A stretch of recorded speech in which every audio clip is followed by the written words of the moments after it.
Good morning, good evening, good afternoon. Yo, episode 9. Wherever we are. How are we, mate? Good, pal. What's it like with you? Weather's boiling down here. Roasting, mate, yeah. I'm up in my my little office upstairs. This is a loft conversion, so it's really hot up here. Yeah. This is the UK. We don't have air conditioning, not like the rest of the world. I don't know why that is, but we don't. No, I was talking to clients about this when we had that really hot patch, and the whole building of UK homes will change over the next sort of like 10 years. Yeah, they've got to install air conditioning. I wonder if anybody else has got air conditioning or is lucky to have, but I'm roasting up here. So hot. Yeah. I'm below ground level where I am. Yeah, it's cool down there in your dungeon, right? Yeah. Yeah, your naughty dungeon. I know it's like not into that. I have been there. I wasn't detained or anything, but it was quite a good, cool space we got. Yeah. Episode 9. Episode 9, mate. 9 weeks on the bounce. So what can we expect from tonight's episode, young man? Well, we've got 3 topics as usual. So, and we've got, for you guys who are watching, we've got some to save money on like haircutting tools, colouring tools, which will all go live after this podcast has gone live, and it'll all be coming down the bottom so you can see. But the first topic of the night is best tools for cutting hair. Now, I really want to hear what everybody else thinks about this, what everybody else's comments are. What do you use scissors-wise? What length? What type of blades do you like to use? What other accessories? What kind of do you use? Razors, finishes? What brands do you use? What combs? Yeah. What combs do you use? Like, what do you have a specific comb you go to? They're the things I really wanted to learn.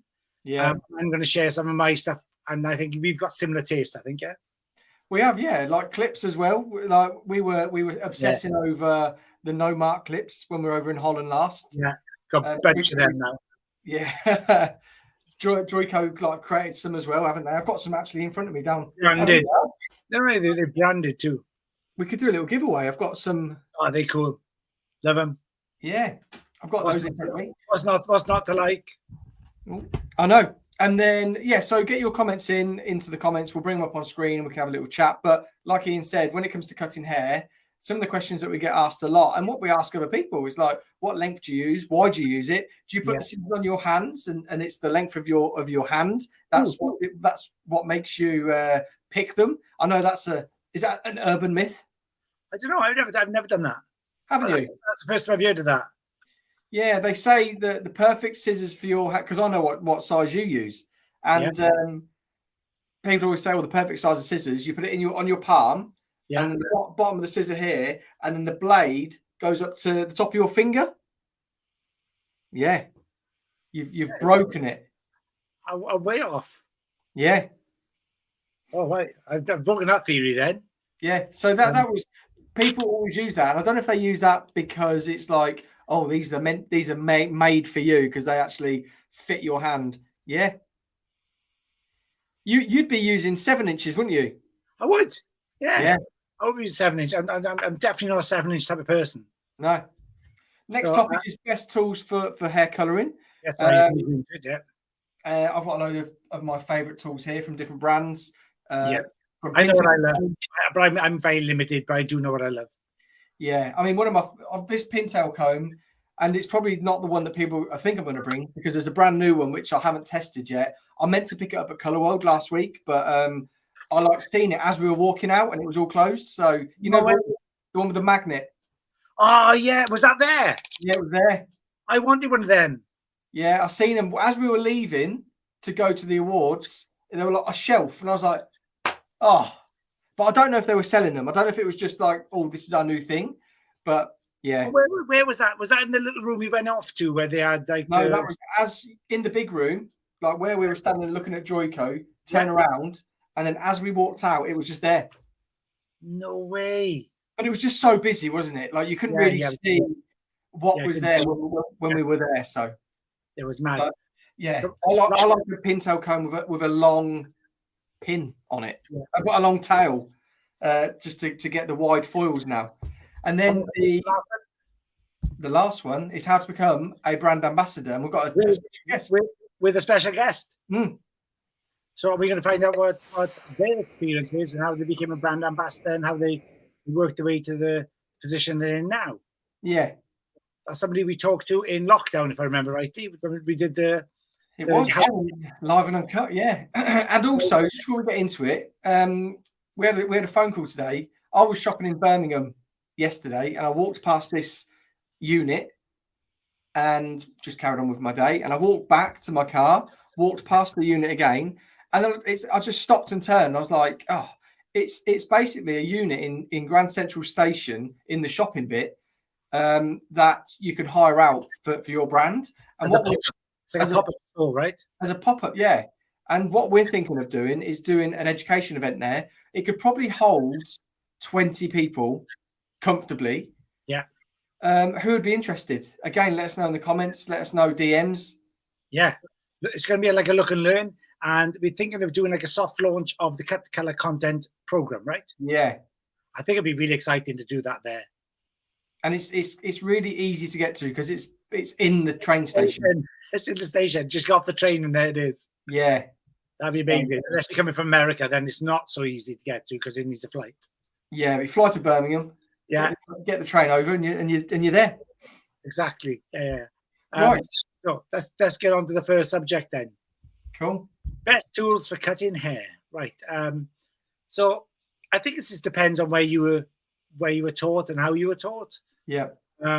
Because like I was taught back in like the early 80s, late 70s, early 80s, and sassoons was the big thing. So everything was about small scissors. And I think the very first scissors I had were a 4-inch. Yep. So tiny, like little nail scissors almost. And then I think I progressively changed through my career. I think the longest I had was 6-inch. Yeah. And I'm back to 4.5s now. 4.5 or 5 is my preference. Yeah. But the brands, where's my little scissors? One of my favorite all-time brands are these. Wings. These are my Wings Echo ones. Oh, honestly, like for precision work, like this is the best scissor ever. And why? Why are they?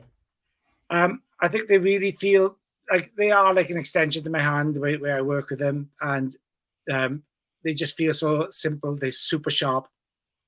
They have a cobalt edge.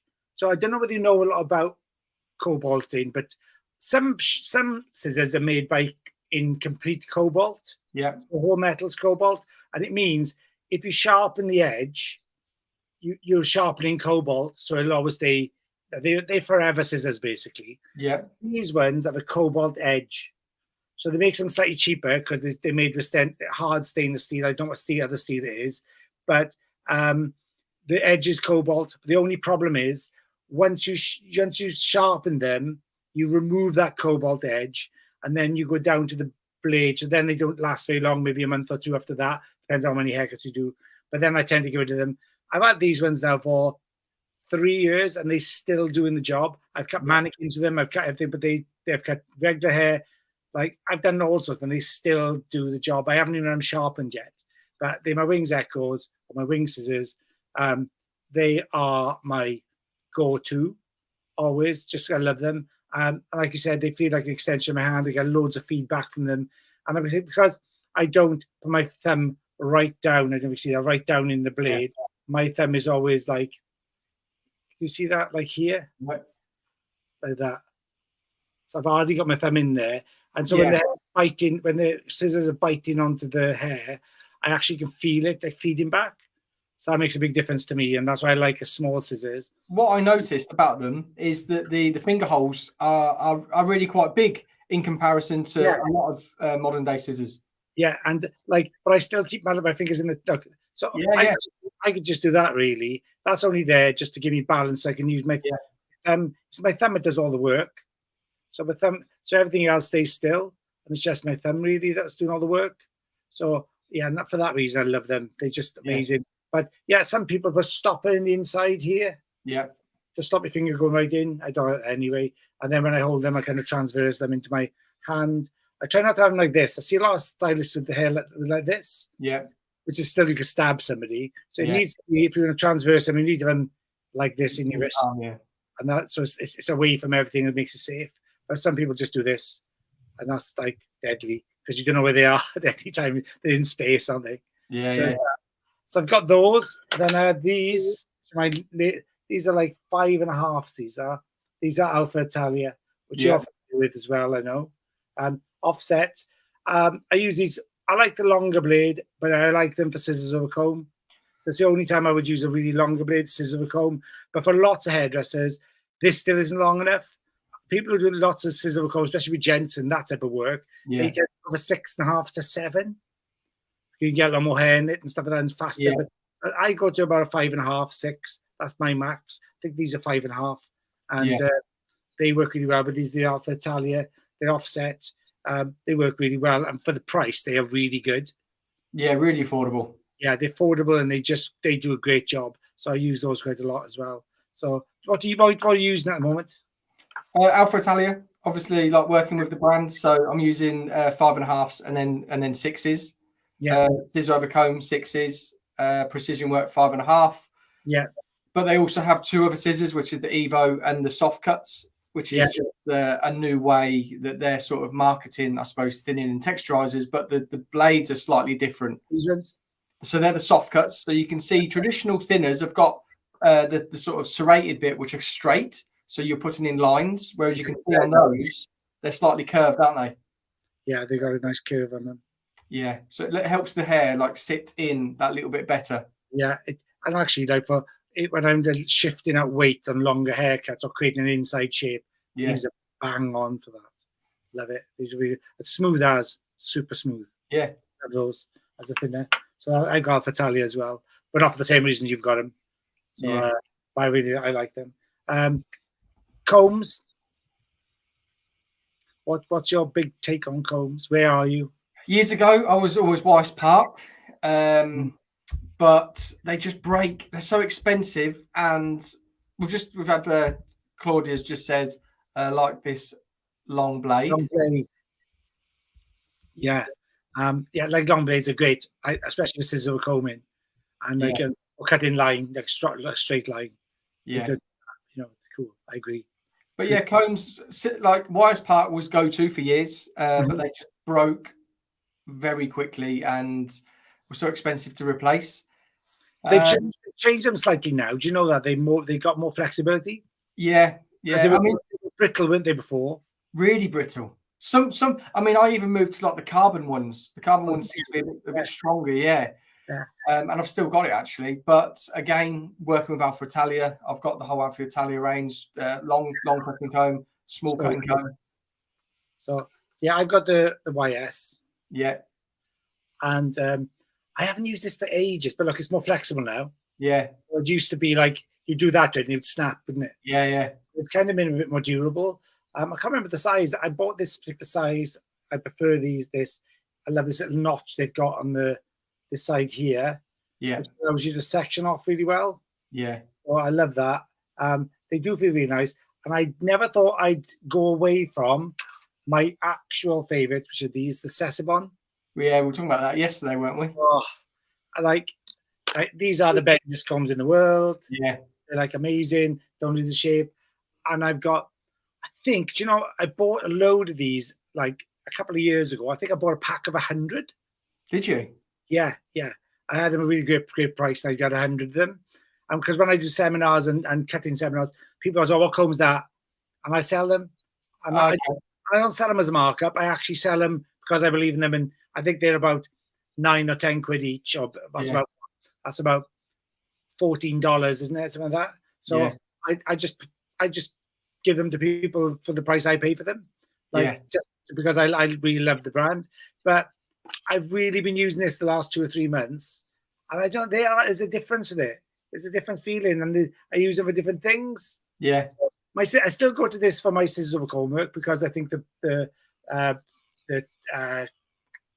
what they call them, Teeth. the teeth are narrower, and they tend to be like, and it's also they tend to be, it's a bit more softer on the head for me. This is still a bit hard. Yeah.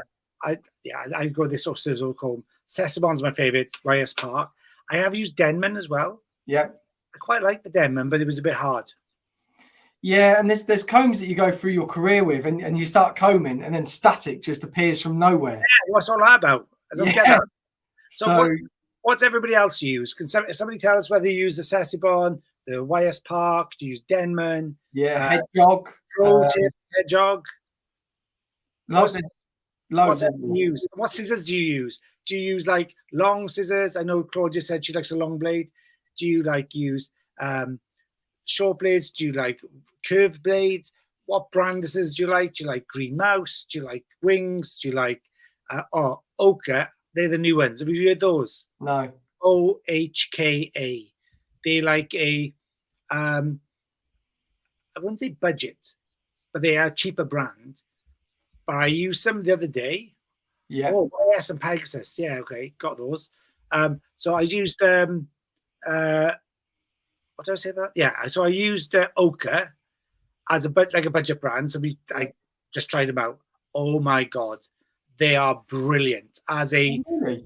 Yeah. I had the Ochre 5-inch black. They look just like Wings almost. Yeah. That's when I tried them, and they were awesome. They got a slight serrated edge on them because I don't usually use the scissors with a serrated edge.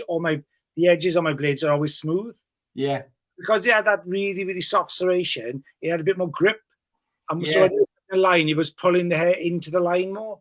That's what I was about to say. When it comes to serrated blades, if people struggle with cutting fringes, blunt fringes, serrated blades are perfect for it, aren't they? Yeah. So because you've got that grip, otherwise the hair tends to get pushed away. So these got Keisho, Akito. Oh my God, she's got the full works. Yeah. I've got Keisho too. I don't use Keishos as often now because I still love the Wings. And I think I've had several kinds of the Keisho ones. I think Keisho Blue. I had a pair of Millenniums back when they came out. They were the most expensive scissors I've ever bought. Yeah. But they were stolen, unfortunately. I've got a really good story about some scissors. I've got some. Go on. So I used to, when I first started hairdressing, I wanted I used to browse eBay to see what professional scissors were going. And I'd just be scrolling, and I'd go on to pro sites, find it, and then copy and paste it into the search bar and see what popped up. And nothing was popping that was really any good. Well, not any good, but like a bargain. So I just put in professional hair scissors. Yeah. And I don't know what page I got to. Probably 1,604. But I was, and I come across these, and I thought, are they them? So I looked at the picture, went on the website, and they were Passion Damascus. They were how much? They were £1,000 pair of scissors. Yeah. And I got them for £90, brand new. Shut up. So, because this guy had bought a sort of leased a shop, rented a new shop, and in the store cupboard on the top shelf, he said there was just these scissors that there was some hair scissors that were sitting there, and he didn't know what to do with them, so he sold them. Wow, that is a deal of the century. Yeah. So my Millenniums cost. I know they were about £1,000 because I had to pay them installments, 3 installments of £300 quid, like over 6 months, something ridiculous. Anyway, but I did a show actually, and this is what's really frustrating. I did a show, and there's a guy there. He was a boyfriend of the models I was using, and he was about all day. And I didn't gel with him very well anyway. I thought I don't really trust this guy. At the end, he kind of won me over. And then when we were all getting ready after the show had finished and we were cleaning up, he said, "Oh, I've cleaned everything up for you. I put everything in your bag. And I said, oh, my scissors, yeah, your scissors case is here. I put it there. Yeah. I got home, opened the scissors case, empty. Wow. Right, I was like, whoa! And the model that I did, she was a hairdresser. Right. So I think he thought, I don't know, I'll have these and give it to her. So I really was stitched up. I was so angry about that. Yeah. So because he probably didn't have a clue about how expensive they were. Well, no, he probably heard her saying, "Oh, I need new scissors and all this." He's like, "Well, I'll take those." Yeah. But talking about your favorite scissors with wings and your combs and that, you've worked a little deal out for everybody watching, haven't you? I have, yeah. So I've spoke to Yowie Scissors, YOI Scissors on Instagram. I buy all my scissors through them anyway, them and Wings Echo, and they've done us a deal. So if people want to look at those scissors, they want to buy them or whatever, you can get them with a discount code. We've got the discount code is on the bottom running across there, Hustled 10. So it's going to go live sometime tomorrow. I've only negotiated it today. So they're going to be putting stuff out there, and you can get your scissors from Yowie Scissors or Wings Echo. And if you type in the promo code of Hustled 10, you get a discount. I think it's either 10 or 20%. Cool. Not to be sniffed at. No. That's be quite cool. Right. Should we go on to the next topic? Yeah. Let's just drop that. So, next topic is now colouring hair, as you well know. Yes. So you can tell us everything you know about colouring hair? Yeah, and we've got a postage stamp. I can write it on that. Well, actually, we've been having a lot of conversations, haven't we? Back and forth about everything. You were using the quick toners on Saturday night, which I fell in love with. They're like amazing. Yeah. Like today, I've just done some demi liquids today as well. Yeah. Like again, like wow, I've got it. And also, my formulation day was spot on because I was talking to my colorist who was busy, so I had to do color and I usually go over and say, look, what's this formulation? So I decided to do the formulation myself. Said, okay, this is what I want to do. I knew what I wanted to achieve. Worked it out. But then when she was passing, I said, oh, look, I'm going to do this, but I'm going to add that with it as well because I want this result. And she was like, yeah, perfect. It's exactly what I would do. I was like, yes, I got it. So that was like, and I literally did go like, yes, I got it. Because it was like, you know, I'm a bit nervous about color and like not done it for a long time. It's the toning I get. Application, no problem. Placement, no problem. It's the actual toning, stuff like that. So quick tones, brilliant. And demi liquids, love those anyway, but I really got on them today. Smashed out a great face framing highlights with that in the front, and it looked beautiful, to be honest. So I was really, really chuffed.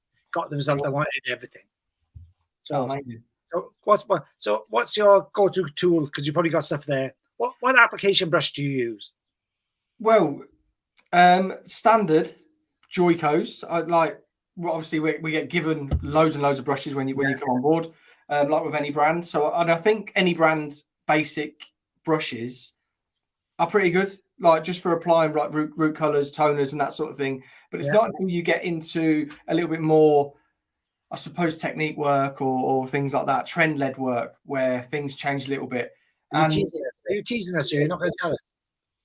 No, I'll tell you. Like I've got a few brushes that I use. A brand that I've just started working with is like Simply Hair.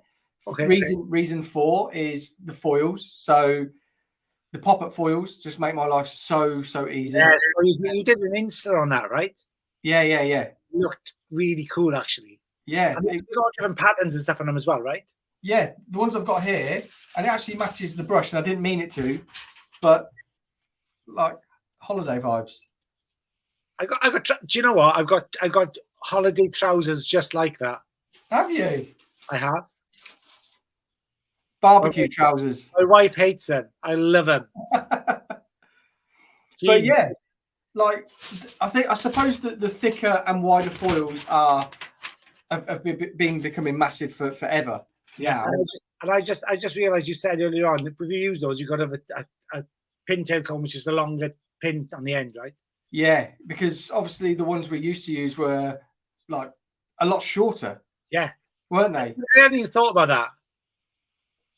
Does that make me a mug? No. I so want to go in my wardrobe there and get those jeans out to show you. Well, go and grab them. But like, because that it like fits all of the way across, whereas the old ones you'd sort of do that, and then you'd have like say a weakness at the end. Weakness at the end. Yeah. So yeah. And nobody likes a weakness at the end, Paul, do they? Nobody. It's got to be in there and get it in. So there's many combs that I've used. there's loads of like pintail combs and everything that I've used. And working with brands in the past, they're all saying, "Oh, you can't use a metal one because it interferes with like lighteners and that sort of thing."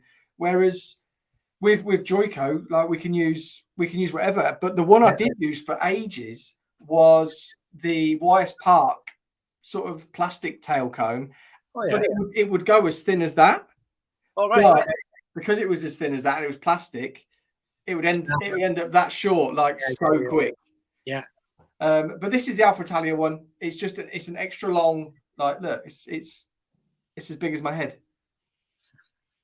So it's not very big. So yeah, that's like my go-to highlighting and sectioning comb. Yeah. What would you use for highlighting? Highlighting. I used one today. I don't know what brand it was. If I'm honest, I don't know what brand it was. But it was in my kit bag. It's been there for like forever. Yeah.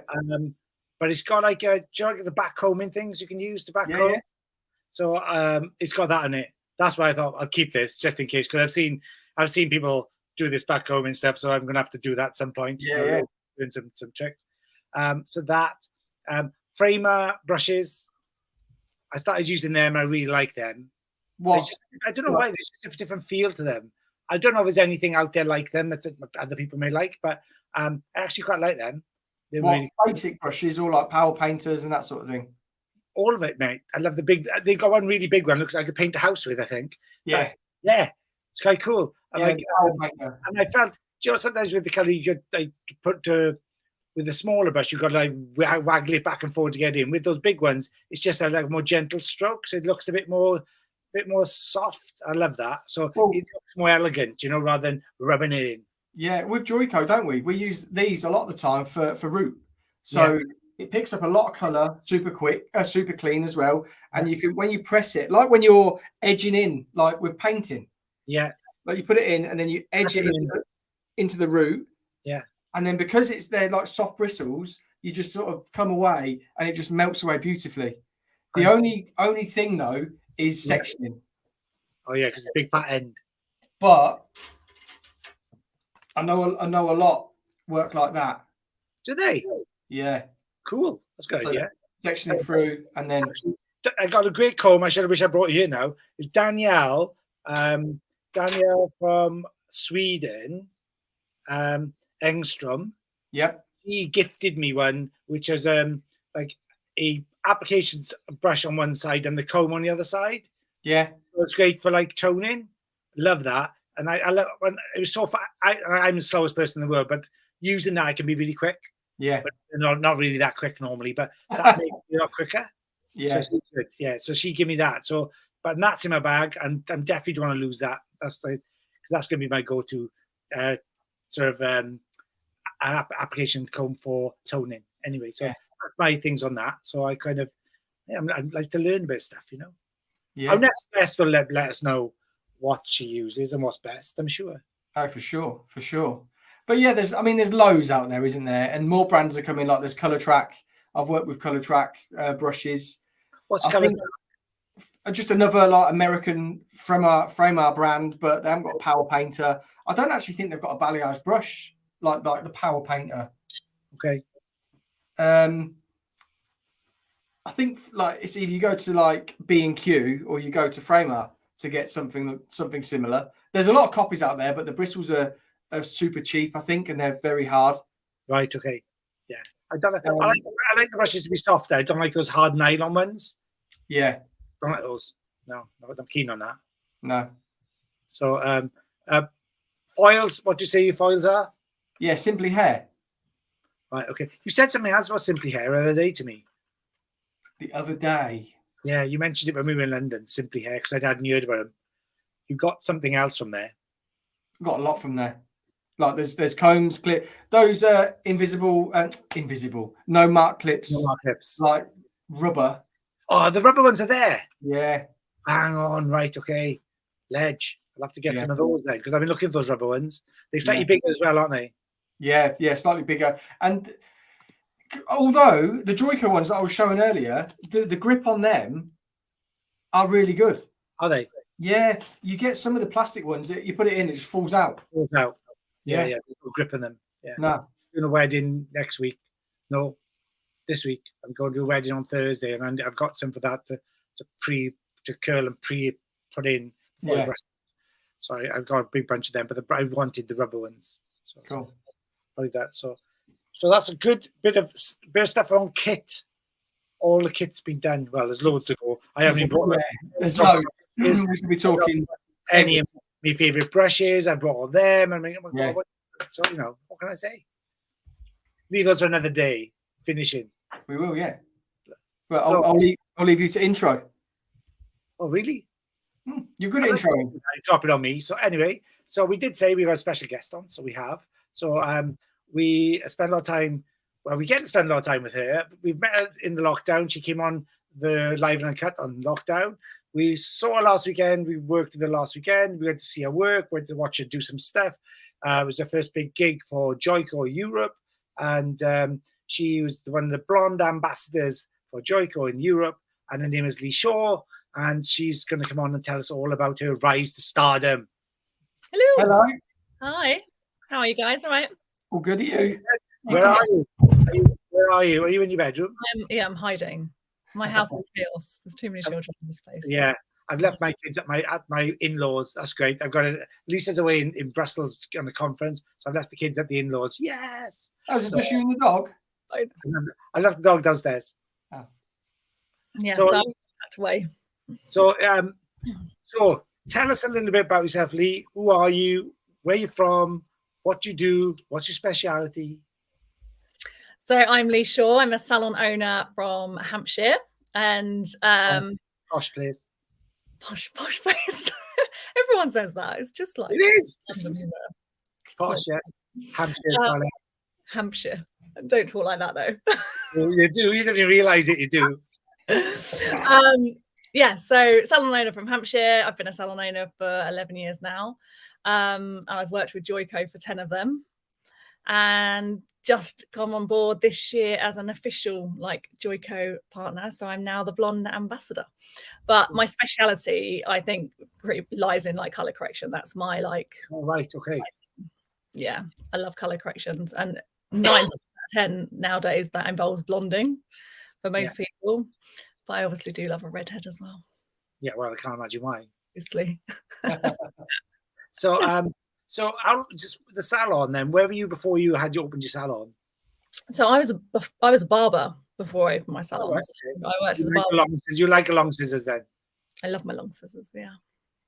But I do use them really now only for barbering. I don't really use them very often in doing my ladies, unless it's short sort of detailed work that I might do. But I have literally switched between a 7 and a 4.5 when I'm doing pixie cuts. It's a big change. Yeah. So how did it become from barbering into hairdressing for women and colouring especially? How did you make that transition? So I trained in women's way back when. And then literally when I finished my apprenticeship, I had my eldest. And when I I literally rang around salons and was like, are you hiring? And the guy on the end of the phone was like, do you cut men's hair? I was like, yeah.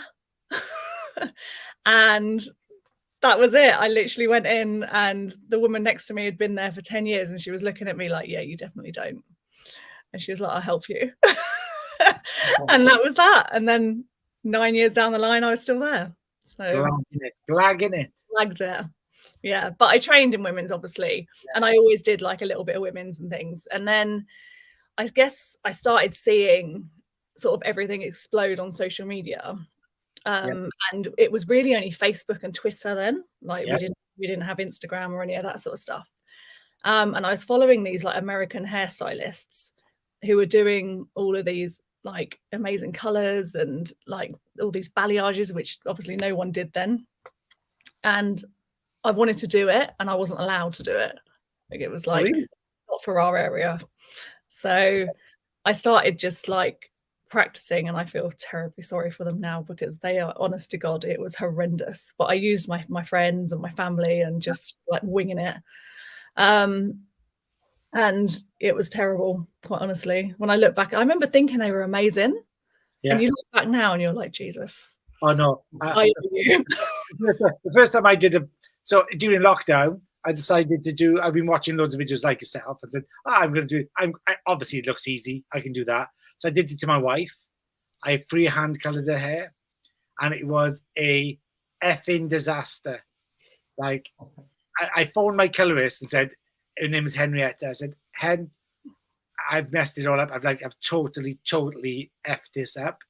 And she goes, send me a picture. I said, I can't even send you a picture. It's too embarrassing to send you a picture. I can't even help you if you don't send me a picture.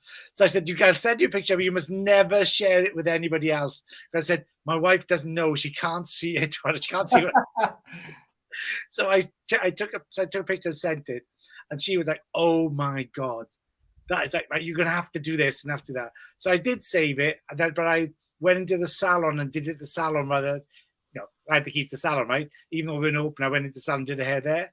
So I did it there and I had everything at hand. And I blended it out. I did a root smudge and all that. I got away with it. But it was like, I was sweating. It was like, I was horrified what I'd done. Yeah, that's me when I look back now. So I don't know. I've still got clients who from back then let me like have a go on their hair. And I honestly don't know how they're still clients of mine.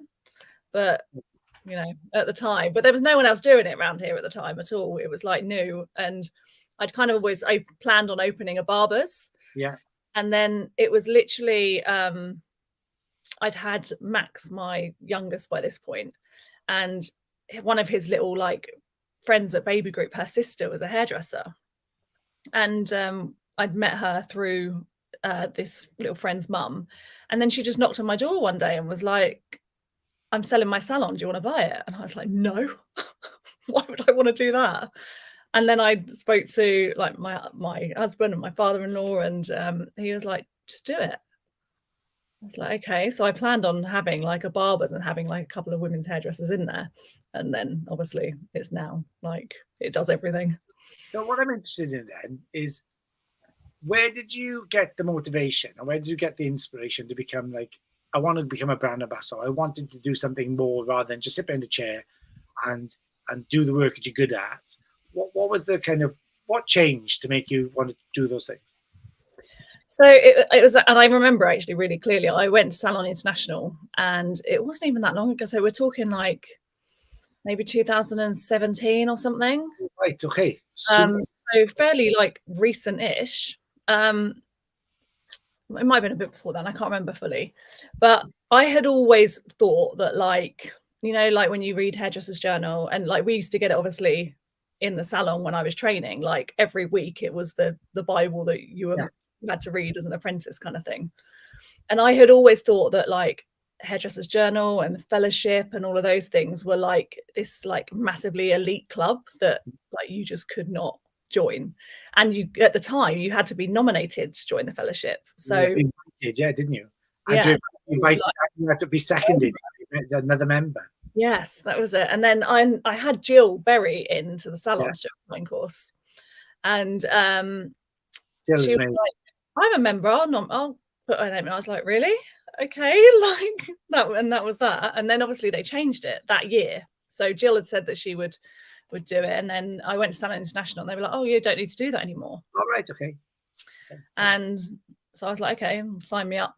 And then I kind of just followed what they were doing for a little while, and I was watching the stage shows, and I was like, I really want to do that. I was like, I could do that.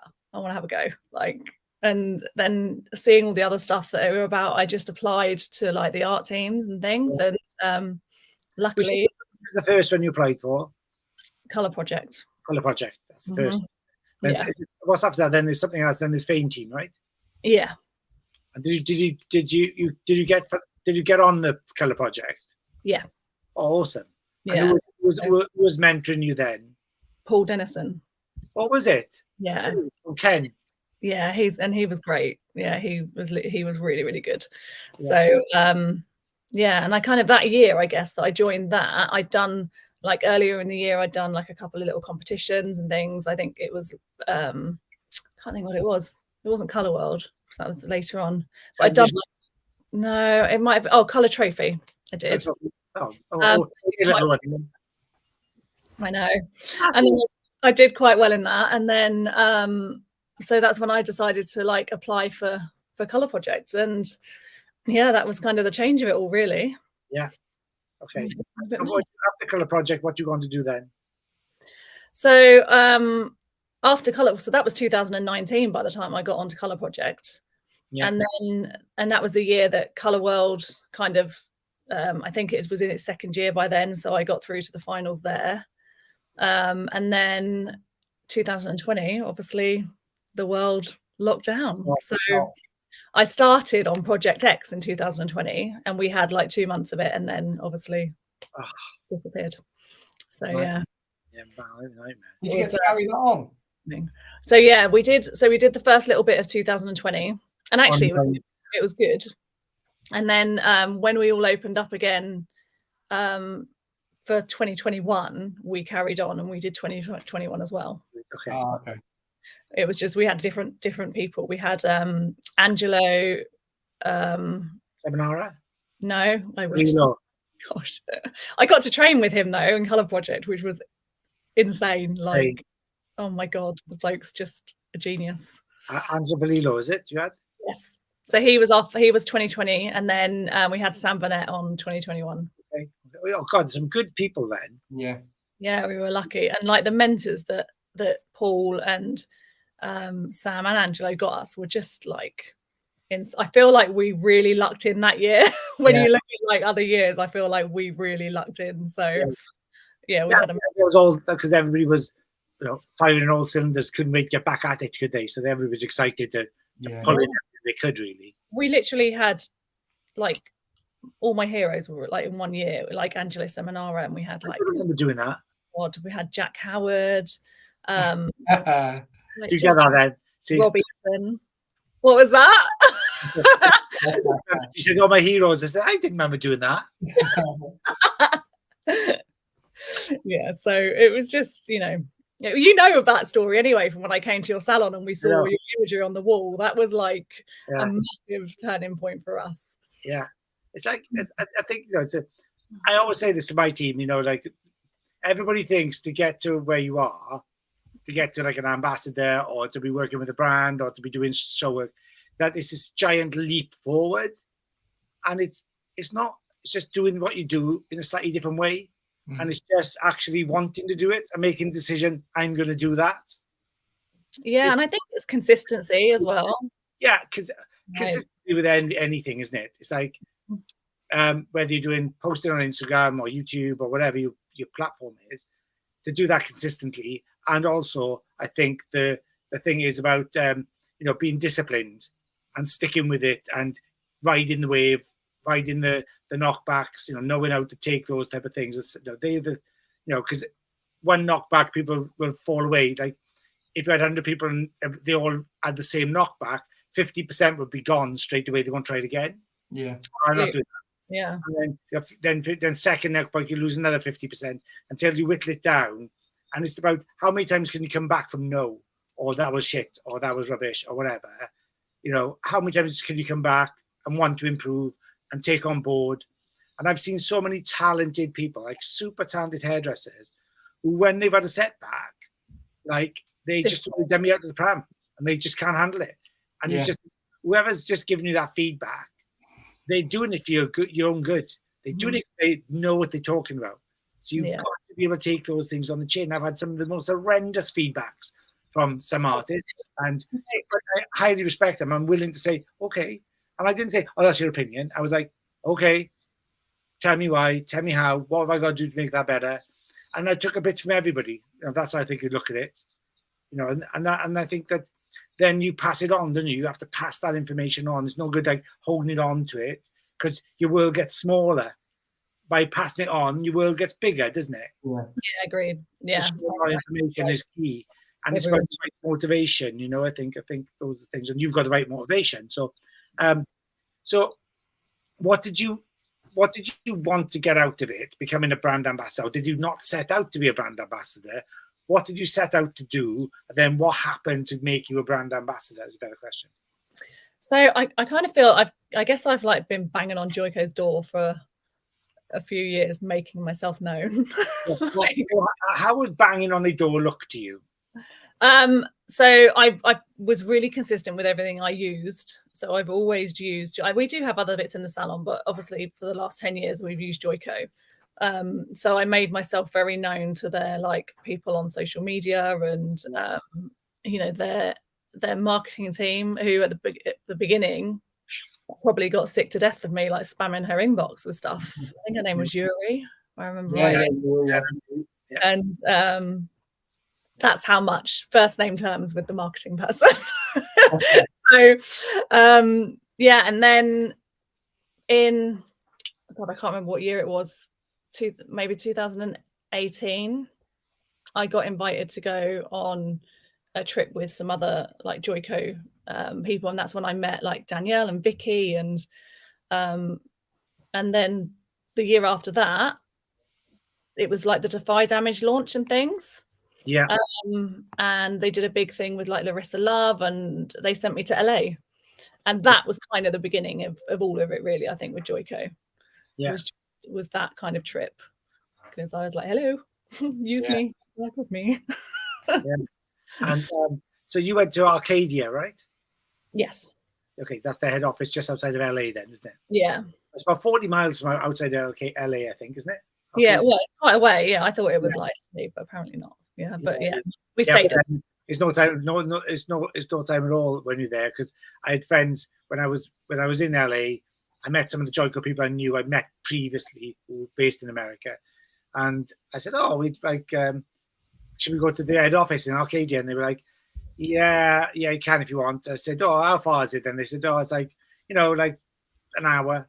I said, "What? An hour? I thought it was in LA." They said, "Like, no, it's Arcadia. It's an hour away." So I'll just not do it then. We were having more fun than we were. I loved it. It was really good, and it's so different, like how they do stuff to over here. Yeah, even like going to the Europe one to there is like chalk and cheese. Yeah. But it was a good experience. The brand has two different platforms, one in America, one in Europe. I think they are completely different. Yeah, totally. So what's the plan for you now then? What's where are you at? What's the ambition? What's the next goals? Where are you? So obviously at the moment I'm kind of focusing on like being the blonde ambassador and spreading the message of all the new products and and how are you doing that then as well? What are you doing to people who don't? Mainly is making we did a class with Paul when we were in Europe at the headquarters over there. He did like a whole social media day, which was like slightly terrifying and mind-blowing all at the same time. It was a snippet, wasn't it? Like, yeah, but my God, we were like, brain's gonna explode. But he told us like how to how to make these videos and how to get the best out of them and what to put in them and what not to, and just different ways of filming, even simple things like filming from left to right, because that's the way we read. I would never have thought that's my tip. So many like little bits that I would not have even thought of, and I'm gonna sulk. I said, sits me off. Oh my God! It's like I always I gotta admit it. I steal David Murray's tips all the time, so I can't talk. So yes, I'm glad he's come back. Yeah. No, it's when we were talking, wasn't it? When we were sharing the knowledge. That's what it is. Yeah. So yeah, it's making content for them at the moment, and obviously my distributor over here is Lacey's, so it's kind of working alongside them as well, and yeah, seeing where it goes. Really, I guess we're on it for a year and we see what happens. How do you juggle it with the salon? I have only just, and I say only just, like 3 weeks ago, dropped a day at the salon on the floor. Right. Okay. Because How many days were you doing? How many days doing now? So I do 5 at the salon, but I do 4 on the floor and 1 day training. Right. Okay. Whereas now I'm doing 3 on the floor and 1 day training. Right. Okay. Good for you. And it just means that I can juggle things a bit more. And I just needed another day to be able to do all the behind the scenes stuff. Yeah. Like Crazy. I am a little bit of a control freak and I do everything myself. Yeah. And I just needed another day to do it. And I don't necessarily think that's controlling. I think that's just, you know what you want things to look like. Yeah. I think you just say, like, how would you get somebody to see what's in your head? So sometimes just like, I'm the only person who can do it. I know Paul, like, we speak to each other daily, really. And like every time I talk to him, like yesterday, I spoke to him yesterday, well, I'm in the salon, I'm filming, yeah, or I'm doing, it's always like filming something at some point. You know, which I film while I do stuff. So Paul will do a specific video of a specific thing where I just film what I do. You know what I mean? You have 2 different ways of doing it, really. And I've kind of found my little niche. Paul definitely has his niche. And, you know, the fact he's got his size is YouTube is twice the size of mine is a moot point. We don't talk about that. But you know, I see the effort that goes into it. And when people say, oh, that Paul Watts, you know, does this. I said, yeah, you have no idea the hours he puts into it. I know. Like when we discussed double it, you know, that's, I mean, and so you need that time, don't you? Yeah, absolutely. Like it's impossible to fit it all in otherwise, and otherwise something will suffer. And I don't want it to get to that point that, you know, one thing is suffering because of the other. So it's just, it's easy and it's nice. It's actually working quite well. It's only 3 weeks in, but the last time we saw you was about a week ago at Colour World. Mm-hmm. Tell us about that. Tell us about your experience at Colour World. Yeah, it was good. I mean, it was hectic, wasn't it? Yeah, it's hectic, but it was a big deal. Hectic and hot. But it was my first like stage show. Obviously, I've been on stage before or other things, but this was the first time actually like representing a brand rather than doing like just my own thing. Yeah. So it's a little bit different in obviously how you have to work things and stuff. But it was really good, and like because I've done it previously, like myself, having like you had like a whole support team there, which was just like amazing. Like you don't normally have that when you're doing it yourself. You're like go in, you take your kit, you struggle along, and you're like running all over the shop. But it was really good. You worked with British Hair Colorist of the Year, Dan Spiller. Yes. What was that like? What's Dan like? I mean, I met him in Holland for the first time, and he was nice, and it was nice being able to like watch what he does and how he does things as well, because obviously he's a colorist too. So, and he did things like that I probably wouldn't have thought of as well. So that was quite nice to see. And I imagine like it would be the same. We're quite different colorists in how we work. So it's quite nice. How did you come up with the looks you were doing? Did you have a brief? Yeah, so obviously it was showcasing the new blondes. Yeah.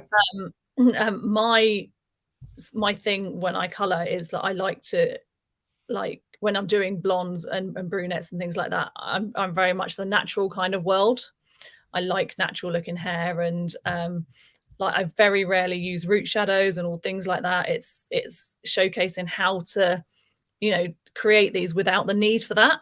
Yeah. Like there's nothing wrong with that. People can use them and it's absolutely fine. But for me, I don't want anything left on the hair next time at the next appointment. So I try to not do that unless it's like color corrections. Then generally, sometimes you have no choice. But so I wanted to show that it can be done without all of that.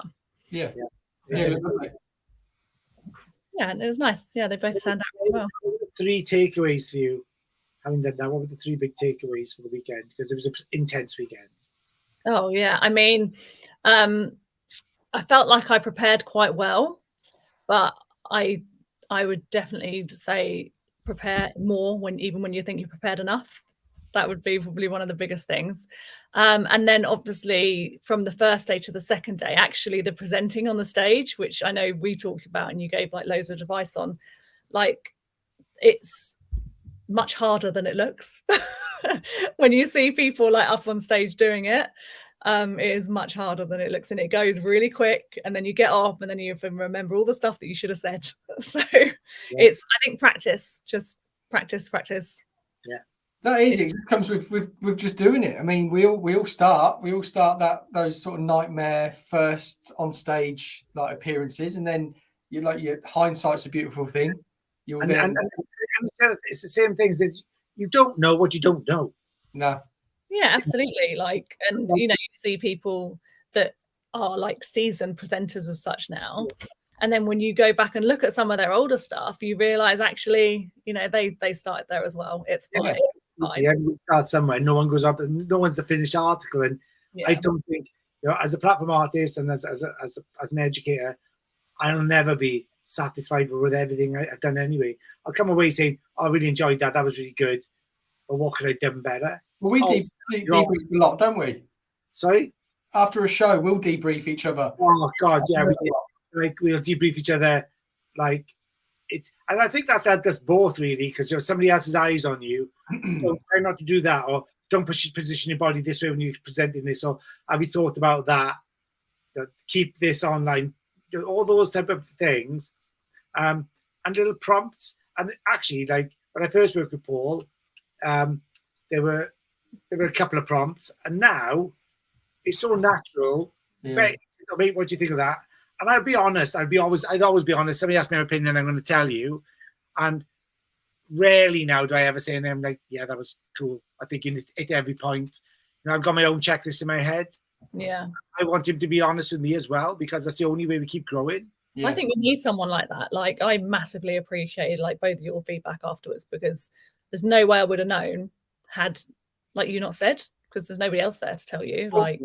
And that's the thing, and I've come from like brands where we would have to sit down for like half an hour, sometimes 2 hours, debriefing the hell out of our education day or our stage work. And that's something that I really craved when coming to Joico. And I'm glad that all the artists now, we all do debrief each other, don't we? Yeah, and I think I really hope it continues like that, because I can't even tell you as a newbie like how helpful it is. Yeah. And I think that's it. Like, I think again, I can only speak from Joico as a brand and how I've experienced it, is that everybody's really open and giving, and everybody wants to lift you up, not pull you down. And I remember working with brands and not so distant past, where people, it felt like they were almost waiting for you to fall, waiting for you to fail. They wanted you to kind of to fuck up, if you know what I mean. Oops, do you know what I mean? Yeah. But with that, I don't feel that with this at all. And we all want everybody to succeed. The bigger we can make it, the bigger voice we got, the more sound we make, the more noise we can make, the more eyes are on us, you know. It benefits everyone, doesn't it, at the end of the day? Benefits everybody. Yeah, absolutely. And I think that's what you have to look at, is the bigger picture always.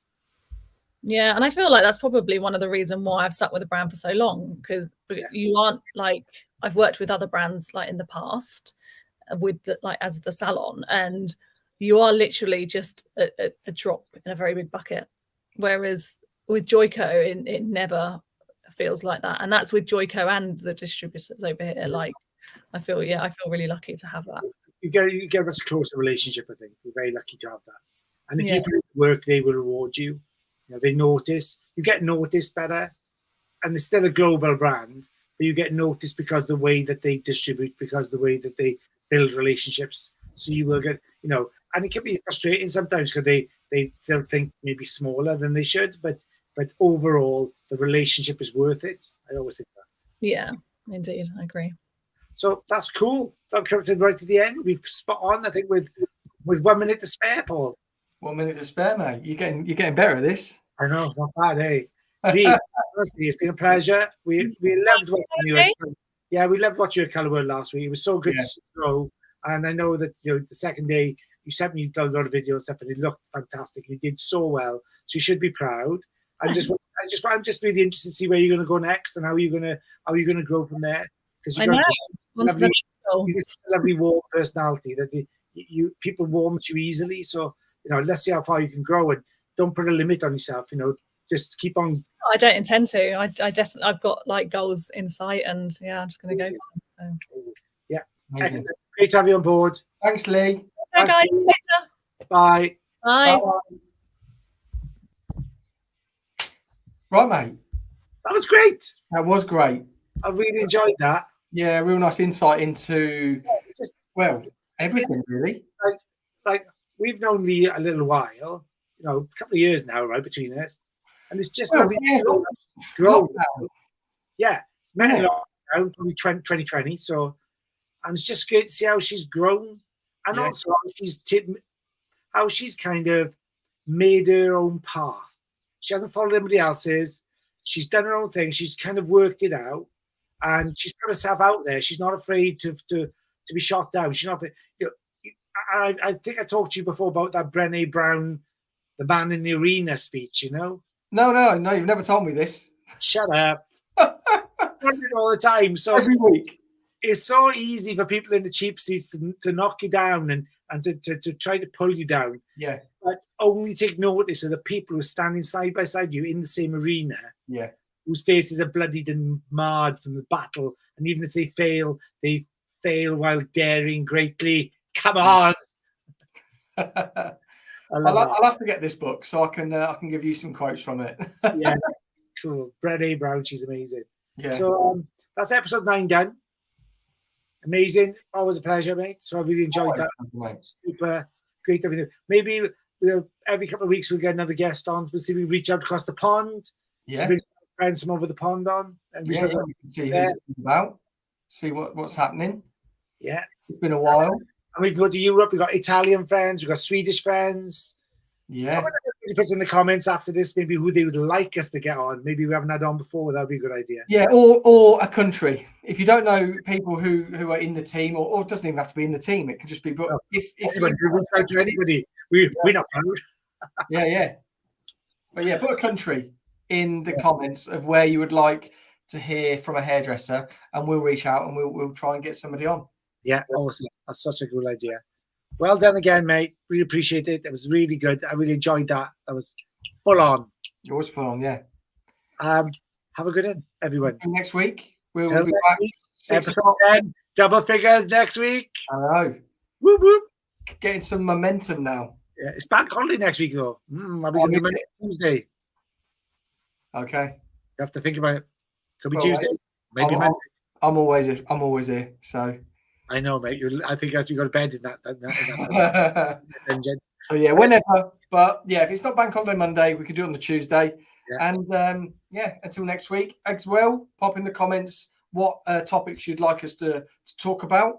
And yeah, pleasure as always, mate. And we'll see you all next week.